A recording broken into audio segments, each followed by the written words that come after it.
ایمان. اب یہاں زمین و آسمان کا فرق آ جائے گا.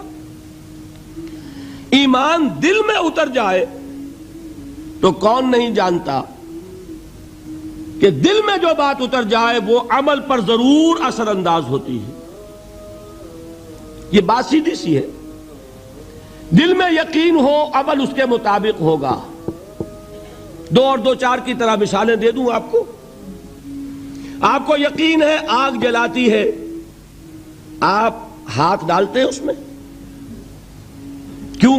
یقین ہے کہ جلاتی ہے, لہذا کوئی شخص ہاتھ نہیں ڈالے گا. غلطی سے پڑ جائے تو پڑ جائے, جان بوجھ کے کون ڈالے گا؟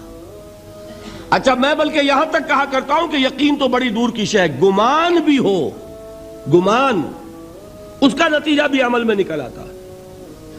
کون شخص نہیں جانتا کہ سارے سانپ زہریلے نہیں ہوتے؟ معلوم ہے نا. لیکن جو سانپ ہے پتہ نہیں کم بخت یہ زہریلا ہو, ہے کہ نہیں؟ یقین نہیں ہے کہ یہ زہریلا ہے. ہو سکتا ہے کہ زہریلا ہو, صرف زن ہے نا, آپ قریب پھٹکتے ہیں اس کے. معلوم ہوا کہ یقین تو بڑی شے ہے. وہ تو میں نے اقبال کے آپ کو شعر سنایا بارہا, یقین پیدا کرے ناداں یقین سے ہاتھ آتی ہے, وہ درویشی کے جس کے سامنے جھکتی ہے فغفوری. یہ اولیاء اللہ کون تھے؟ صاحب یقین ہی تو تھے, اور کون تھے؟ جن کے سامنے بادشاہ جھکتے تھے. شیخ عبد القدوس گنگوہی رحمت اللہ علیہ کس زمانے میں تھے؟ یہ ابراہیم لودھی اور اکبر کا زمانہ, بابر کا زمانہ, جب جنگ ہوئی ان کے مابین. ابراہیم لودھی چل کر آیا ہے کہ بابر آ گیا ہے, میں جا رہا ہوں مقابلے کے لیے, پانی پت کی پہلی جنگ ہونے والی ہے, میرے لیے دعا کر دیجئے. فرماتے ہیں ذرا ہٹ جاؤ, ہماری دھوپ چھوڑ دو. دعا نہیں کی اور وہ شکست اس نے کھائی, مارا گیا.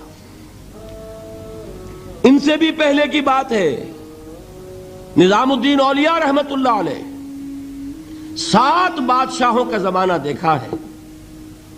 کسی بادشاہ سے ملنے کا تو خیر سوال ہی نہیں, اس کے پاس جانے کا سوال نہیں, کسی کو اجازت نہیں دی حاضر ہونے کی. ایک بادشاہ نے کہا کہ آپ کیسے روک سکتے ہیں, میں آ جاؤں گا. تو جواب یہ لکھوایا ہے کہ درویش نے اپنے گھر کے 2 دروازے رکھے ہوئے ہیں, بادشاہ ایک دروازے سے داخل ہوگا, درویش دوسرے سے نکل جائے گا. بادشاہ چاہتا ہے اذن باریابی, اور سلطان الہند پھر کون ہوا؟ سلطان الہند تو پھر نظام الدین اولیاء ہوئے, جس کی قدم بوسی کے لیے بادشاہ آنا چاہتا ہے اور وہ اجازت نہیں دے رہے. اس لیے ان کا نام ہے سلطان الہند, حضرت نظام الدین اولیاء رحمت اللہ علیہ. تو یہ جان لیجئے. ایک اور کا واقعہ ابو علی قلندر کا. نواب ٹونک نے جاگیر کے لیے ایک وثیقہ بھیج دیا, ہم نے آپ کی خانقاہ کے لیے اتنے گاؤں کی جاگیر لکھ دی. اسی کاغذ کے پشت پر ایک شعر لکھا, ماں آبروئے فقر و قناعت نہ باختیم, با میر خان بگوئے کہ روزی مقدر است. جاؤ میر خان سے کہہ دو, نواب ٹونک سے, ہماری روزی اللہ کے ہاں مقدر ہے, لکھی ہوئی ہے. ہم تمہارے ہاتھ اپنے فقر اور درویشی کی عزت بیچنا نہیں چاہتے, لے جاؤ اپنا وثیقہ. کون تھے یہ؟ صاحب یقین. یقین پیدا کرے ناداں یقین سے ہاتھ آتی ہے, وہ درویشی کہ جس کے سامنے جھکتی ہے فغفوری. شہنشاہ ہند اذن باریابی چاہے اجازت نہ ملے, وہ یقین کی بات ہے.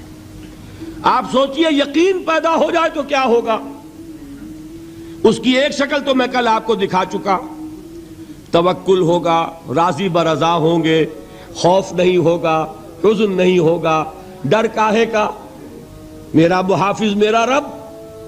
اچھا, اس نے ہی کوئی چیز میرے لیے لکھ دی ہے تو کون محافظ ہو سکتا ہے؟ اور اللہ سے بچانے والا کوئی ہے؟ اور ہم اللہ کی طرف سے مقرر کردہ کسی چیز سے بھاگیں گے کیا؟ وہ تو ہمارا محبوب ہے, محبوب کی رضا اسی میں ہے. حاضر ہیں ہم. نہ شبد نصیب دشمن کے شبد ہلاکے تیغت, سری دوستاں سلامت کے تو خنجر آزمائی. السلام علیکم دوستوں, آج ہم ایک بہت اہم اور روحانی موضوع پر بات کرنے جا رہے ہیں۔ اللہ پر بھروسہ رکھو۔ یہ وہ چیز ہے جو ہمارے دلوں کو سکون دیتی ہے اور مشکلات میں ہمیں مضبوط بناتی ہے۔ 1. بھروسے کی حقیقت۔ ڈاکٹر اسرار احمد صاحب نے بیان کیا کہ بھروسہ یعنی توحید کی بنیاد ہے۔ جب انسان دل سے یقین کر لیتا ہے کہ ہر چیز اللہ کی قدرت میں ہے، تو زندگی کے ہر مشکل لمحے میں وہ سکون محسوس کرتا ہے۔ زندگی میں ہر مشکل، ہر پریشانی اور ہر امتحان اللہ کی طرف سے ہے۔ اگر ہم اللہ پر بھروسہ کریں تو دل کو بے چینی نہیں ہوتی۔ بھروسہ کرنے کا مطلب یہ نہیں کہ ہم محنت چھوڑ دیں، بلکہ ہم جانیں کہ نتیجہ اللہ کے ہاتھ میں ہے۔ 2. اللہ پر بھروسہ اور دعا۔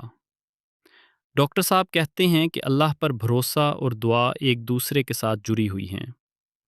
دعا کرتے وقت دل میں مکمل یقین ہونا چاہیے کہ اللہ سن رہا ہے۔